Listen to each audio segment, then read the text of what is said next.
ಮುದ್ದು ಮುದ್ದಾಗಿ ಮಾತಾಡುವಾಗ ನಿನ್ನ ಚಂದ ಇನ್ನು ಚಂದ. ಹಾಯ್ ಹಲೋ ನಮಸ್ಕಾರ ಎಲ್ರಿಗೂ. ನಾನು ನಿಮ್ಮ ಅಶ್ವಿನಿ ಮಾತಾಡ್ತಾ ಇದ್ದೀನಿ. ಎಲ್ಲರೂ ಹೇಗಿದ್ದೀರಾ? ಉಪಯೋಗ ಚೆನ್ನಾಗಿದ್ದೀರಾ ಅಂತ ಅನ್ಕೊಂತ ನಾನು ಕೂಡ ತುಂಬ ಚೆನ್ನಾಗಿದ್ದೀನಿ ಅಂತ ಹೇಳ್ತಾ, ಇವತ್ತಿನ ದಿನದ ವ್ಲಾಗಲ್ಲಿ ನಾನು ನಮ್ಮ ಮನೆಯವರು ಗೀತಕ್ಕ ಮತ್ತು ರಾಧಕ್ಕ ಮತ್ತು ಅವ್ರ ಅಮ್ಮನೂ ಬಂದಿದ್ದರು. ಎಲ್ಲ ಸೇರಿ ಒಟ್ಟಿಗೆ ಮೈಸೂರಿಗೆ ಮಾರ್ಕೆಟ್ಗೆ ಸೀರೆ ತರೋಣ ವರಮಹಾಲಕ್ಷ್ಮಿಗೆ ಅಂತೇಳಿ ಎಲ್ಲ ಹೊರಡ್ತಾ ಇದ್ವಿ. ಮತ್ತು ಅದರ ನೆಕ್ಸ್ಟ್ ದಿನದ ಕಂಟಿನ್ಯೂಷನ್ ವ್ಲಾಗಲ್ಲಿ ನಾನು ಆ ಪಾಲಕ್ ಸೊಪ್ಪಲ್ಲಿ ಗೊಜ್ಜನ್ನು ಹೇಗೆ ಮಾಡ್ತಾರೆ, ಪಾಲಕ್ ಪಲ್ಯ ಹೇಗೆ ಮಾಡ್ತಾರೆ ಅಂತ ತೋರಿಸ್ಕೊಡ್ತಾ ಇದ್ದೀನಿ. ಎರಡೂ ವಿಡಿಯೋನ ಒಂದೇ ವಿಡಿಯೋದಲ್ಲಿ ತೋರಿಸಿದ್ದೀನಿ. ಪೂರ್ತಿ ವಿಡಿಯೋನ ಸ್ಕಿಪ್ ಮಾಡದೆ ನೋಡಿ.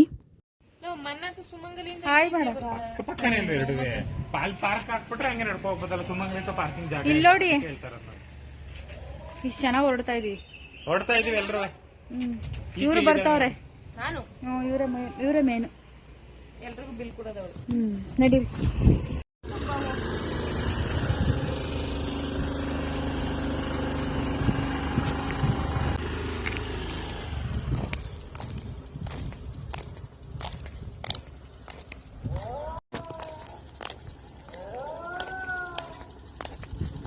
ನಮ್ಮದು 2 ಗಾಡಿ ಮತ್ತು ಒಬ್ರಿಗೆ ರ್ಯಾಪಿಡೋ ಬೈಕ್ನ ಬುಕ್ ಮಾಡಿಕೊಂಡು ಎಲ್ಲರೂ ಇಲ್ಲಿಂದ ಮನೆಯಿಂದ ಹೊರಟ್ವಿ. ಮೊದಲಿಗೆ ನಾವು ಸೆಂಥಿಲ್ ಕುಮಾರ್ ಟೆಕ್ಸ್ಟೈಲ್ಸು ಮತ್ತು ಮನ್ನಾರ್ಸ್ಗೆ ಹೋಗಿದ್ವಿ. ನಮಗೇನಷ್ಟು ಸೀರೆ ಎಲ್ಲ ಏನಷ್ಟು ಲೈಕ್ ಆಗಲಿಲ್ಲ. ಹಾಗಾಗಿ ನೆಕ್ಸ್ಟ್ ಆನಂದ್ ಬ್ರದರ್ಸ್ಗೆ ಹೋಗೋಣ ಅಂತೇಳಿ ಅಲ್ಲಿಗೆ ಹೋಗ್ತಾ ಇದ್ದೀವಿ.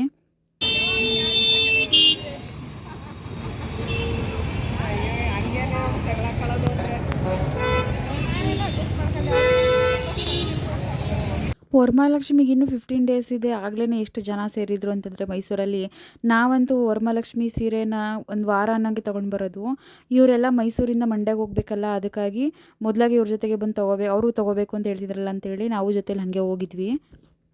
ಇಲ್ಲಿ ರಾಧಕ ಒಬ್ಬರೇ ತೊಗೊಂಡಿದ್ದು, ಮಿಕ್ದವ್ರಿಗೇನು ಅಷ್ಟು ಇಷ್ಟ ಆಗಲಿಲ್ಲ. ಬೇರೆ ಇದೊಂದು ಸೀರೆ ಮಾತ್ರ ಎಲ್ರಿಗೂ ಲೈಕ್ ಆಯಿತು ಅಂತೇಳಿ ರಾಧಕ ಇಲ್ಲೇ ಒಂದು ಸೀರೆನ ತೊಗೊಂಡ್ರು.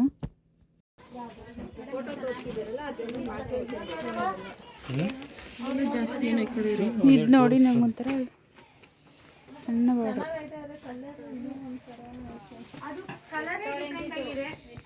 ಫೈನಲಿ ನಾವು ಎಲ್ಲ ಸೇರಿ ಈ ಸೀರೆನ ಇಷ್ಟಪಟ್ಟು ತೊಗೊಂಡ್ವಿ. ಆರೆಂಜು ಕಾಂಟ್ರಾಸ್ಟ್ ಇದೆ, ಗೋಲ್ಡನ್ ಮತ್ತು ಆರೆಂಜು. ಹಾಗೆಯೇ ಪ್ಯಾರೆಟ್ ಗ್ರೀನ್ ಅಂತಲೂ ಹೇಳೋಕ್ಕಾಗಲ್ಲ, ಅಥವಾ sky blue colour, Rama green colour ಅಂತಲೂ ಹೇಳೋಕ್ಕಾಗಲ್ಲ. ಮಿಕ್ಸ್ಡ್ ಥರ ಒಳ್ಳೆ ಲೈಕ್ ಆಗಿತ್ತು ಸೀರೆ. ನಮಗಂತೂ ತುಂಬ ಇಷ್ಟ ಆಯಿತು. ಇಲ್ಲಿ ಇದೊಂದು ಸೀರೆಯನ್ನು ತೊಗೊಂಡ್ಬಿಟ್ಟು ನೆಕ್ಸ್ಟ್ ನಾವು ಆರಾಧನಾ ಸಿಲ್ಕ್ಸ್ಗೆ ಹೋದ್ವಿ. ಅಲ್ಲಿ 2 ಸೀರೆ ತುಂಬ ಇಷ್ಟ ಆಯಿತು ಅಂತ 3 ಸೀರೆ ತೊಗೊಂಡ್ವಿ. ಇದು ಈಗ ನೋಡ್ತಾ ಇರೋವಂಥದ್ದು ರಾಧಕ ತೊಗೊಂಡಿರುವಂಥದ್ದು ಲಕ್ಷ್ಮಿ ಗುಡಿಸೋದಕ್ಕೆ ಅಂತೇಳಿ. ಇದ್ರ ಕಾಸ್ಟು 3300 ಏನೋ ಇದೆ, 3300. ನೆಕ್ಸ್ಟು ಅವ್ರ ಅಮ್ಮ ತೊಗೊಂಡಿರುವಂಥದ್ದು ಕೂಡ ರೆಡ್ ಕಲರು, ಅದು ಸಿಲ್ಕ್ ಸ್ಯಾರಿನೇ. ಅದು ಇವಾಗ ನಾವು ನೆಕ್ಸ್ಟ್ ತೋರಿಸ್ತಾ ಇದ್ದೀನಿ ನೋಡಿ. ಇದು ಅವ್ರು ತೊಗೊಂಡಿರುವಂಥದ್ದು 5000 ಇದಕ್ಕೆ. ಇದು ಸಕ್ಕತ್ತಾಗಿತ್ತು ಸ್ಯಾರಿ. ವೀಡಿಯೋದಲ್ಲಿ ಅಷ್ಟು ಅನ್ನಿಸ್ತಾ ಇಲ್ವೇನೋ, ಬಟ್ ಎದುರುಗಡೆ ಅಂತೂ ಸಕ್ಕತ್ತಾಗಿ ಕಾಣಿಸುತ್ತೆ ಮತ್ತು ಸ್ಮೂತ್ ಇದೆ. ಹೇಗೆ ಬೇಕೋ ಆಗಿ ಉಟ್ಕೋಬೋದು. ಗೀತಾಕ್ ಅವರನ್ನು ತೊಗೊಂಡ್ರು, ಅವ್ರದ್ದು 4300 ಏನೋ ಆಯಿತು ಅವ್ರದ್ದು. ಅವ್ರ ಸೀರೆ ನೆಕ್ಸ್ಟ್ ವೀಡಿಯೋದಲ್ಲಿ ನಾನು ತೋರಿಸ್ತೀನಿ. ಇವಾಗ ಸದ್ಯಕ್ಕೆ ತೊಗೊಳಕ್ಕಾಗಲಿಲ್ಲ ಪಿಕ್ನ. ನೆಕ್ಸ್ಟ್ ಡೇ ದಿನದ ವ್ಲಾಗ್ ಇದು. ದಿನ ಬಂದಮೇಲೆಲ್ಲ ಫುಲ್ ರೆಸ್ಟ್ ಮಾಡಿದ್ವಿ ಮಲ್ಕೊಂಡು.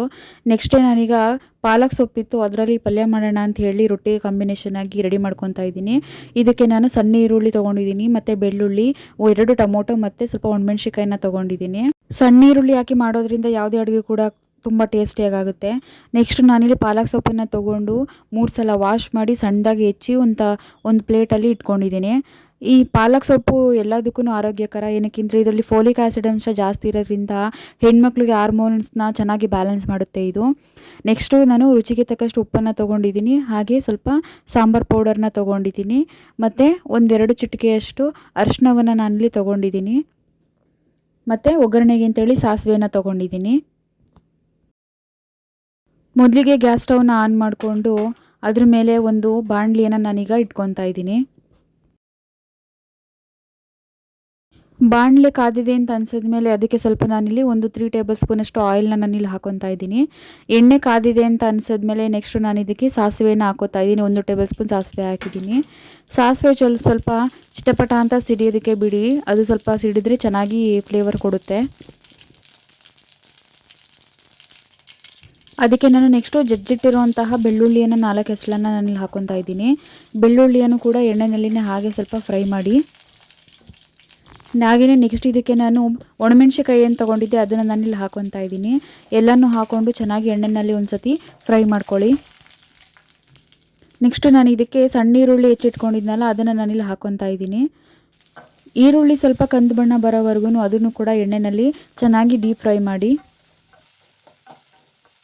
ನೆಕ್ಸ್ಟ್ ನಾನು ಇದಕ್ಕೆ ಹೆಚ್ಚಿಟ್ಕೊಂಡಿರೋಂಥ ಟೊಮೊಟೊವನ್ನು ನಾನಿಲ್ಲಿ ಆ್ಯಡ್ ಮಾಡ್ಕೊತಾ ಇದ್ದೀನಿ. ಟೊಮೊಟೊ ಸ್ವಲ್ಪ ಸಾಫ್ಟ್ ಆಗೋವರೆಗೂ ಎಣ್ಣೆನಲ್ಲಿನೇ ಸ್ವಲ್ಪ ಫ್ರೈ ಮಾಡಿ.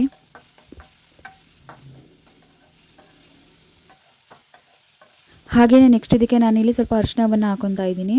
ಹಾಕೊಂಡ್ಬಿಟ್ಟು ಚೆನ್ನಾಗಿ ಒಂದು ಸಲ ಸೌಟಲ್ಲಿ ಚೆನ್ನಾಗಿ ತಿರುವಿ.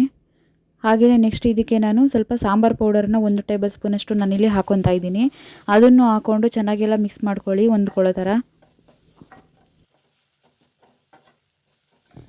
ನೆಕ್ಸ್ಟ್ ನಾನು ರುಚಿಗೆ ತಕ್ಕಷ್ಟು ಉಪ್ಪನ್ನು ನಾನಿಲ್ಲಿ ಹಾಕ್ಕೊತಾ ಇದ್ದೀನಿ. ಉಪ್ಪು ಹಾಕ್ಬಿಟ್ಟು ಚೆನ್ನಾಗಿ ಎಲ್ಲನೂ ಹೊಂದ್ಕೊಳ್ಳೋ ಥರ ಮಿಕ್ಸ್ ಮಾಡ್ಕೊಳ್ಳಿ ಚೆನ್ನಾಗಿ. ನಂತರ ನಾನು ಇದಕ್ಕೆ ಪಾಲಕ್ ಸೊಪ್ಪು ಹೆಚ್ಚಿರುವಂಥದ್ದನ್ನು ನಾನಿಲ್ಲಿ ಹಾಕ್ಕೊತಾ ಇದ್ದೀನಿ.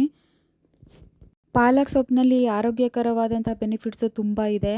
ಇದರಲ್ಲಿ ಹೆಣ್ಮಕ್ಳಿಗೆ ಬೇಕಾದಂತಹ ಎಲ್ಲ ನ್ಯೂಟ್ರಿಷನ್ಸು ಸಿಗುತ್ತೆ ಮತ್ತು ಫೋಲಿಕ್ ಆ್ಯಸಿಡ್ ಅಂಶ ಜಾಸ್ತಿ ಇದೆ ಇದರಲ್ಲಿ. ಹೆಣ್ಮಕ್ಳು ಗಟ್ ಹೆಲ್ತ್ಗೆ ಮತ್ತು ಹಾರ್ಮೋನಲ್ ಬ್ಯಾಲೆನ್ಸ್ಗೆ ಎಲ್ಲದಕ್ಕೂ ಕೂಡ ಇದು ತುಂಬ ಸಪೋರ್ಟಿವ್ ಆಗಿರುತ್ತೆ ಈ ಸೊಪ್ಪು.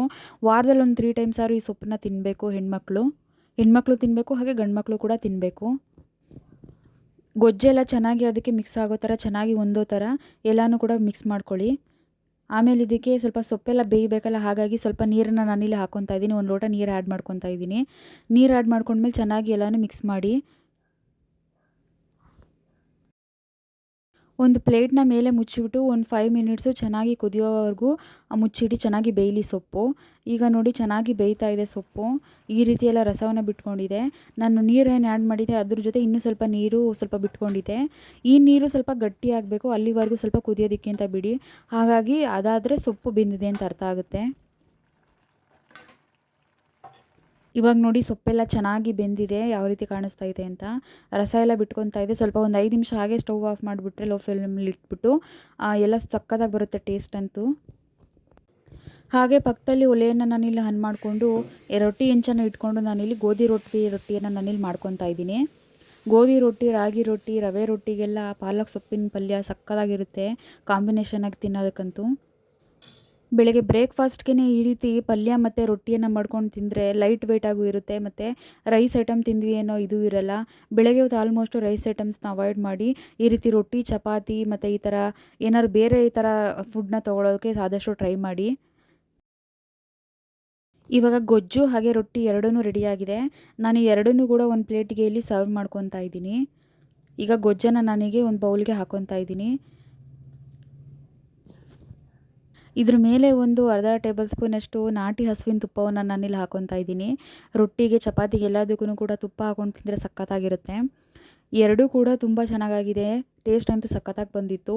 ನೀವು ಮನೇಲಿ ಈ ಥರ ರೆಸಿಪಿನ ಒಂದು ಸಲ ಟ್ರೈ ಮಾಡಿ ಹೇಗೆ ಬಂತು ಅಂತ ನನಗೂ ತಿಳಿಸಿ. ಮುಂದಿನ ವೀಡಿಯೋ ಮಾಡೋದಕ್ಕೆ ನನಗೂ ಸ್ವಲ್ಪ ಮೋಟಿವೇಶನ್ ಸಿಗುತ್ತೆ.